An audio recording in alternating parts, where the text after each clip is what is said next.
Welcome back to the channel. So I'm making this video because I basically finalized my 2025 minimalist slash gaming desk setup, and this is how it's going to be for the most part. The only part that I feel like will change is probably going to be the wire management, because as you can see, it's non-existent. But let me just do a quick detail of my full setup. So this is a Samsung 4K TV. I bought it a while ago. I think it was during like COVID, honestly. So it was like in 2020. I'm not sure exactly what the comparable would be in today's market, but it was like 200 bucks.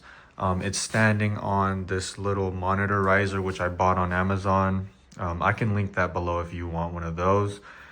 Next to it is going to be my PS5. I bought this in like 2022, I think. Below is going to be my Nintendo Switch, the OLED edition.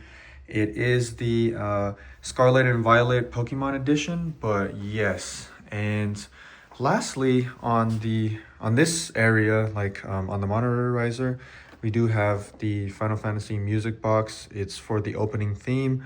I did make a video on this recently. It did really well, so I think it's something that a lot of people were interested in. But anyways, I have it on top because it's really cool, it looks good, and it just adds a little bit of flair to the desk. And then let's go to the desk level. So this is going to be my MacBook Pro. It's the 16-inch. It's the 2020 Mophie Snap Pack. It's basically a portable charger that also doubles as a stand. I have it next to me in case I have to charge my phone while having my computer plugged in and stuff like that. I have my AirPod Pros, the 4.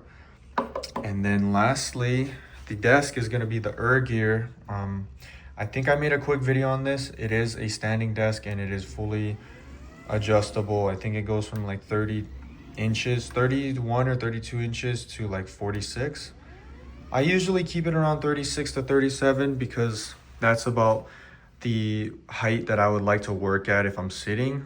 And then let's go down to my desk chair. I bought this at Target. It was very cheap, and that's honestly what I was going for in terms of a minimalist desk setup, because I don't know how long I'll be at this place. And then lastly, we have my document shredder. I bought this on Amazon as well. I know this is a quick video, but this is what the setup is looking like. It's mostly gonna stay like this. Let me know what you think about the setup in the comments below, and then also give me some tips on what I should do for the wire management. It is very messy down there. But yeah, hopefully you enjoyed the video. Don't forget to like, comment, and subscribe, and I'll see you in the next one.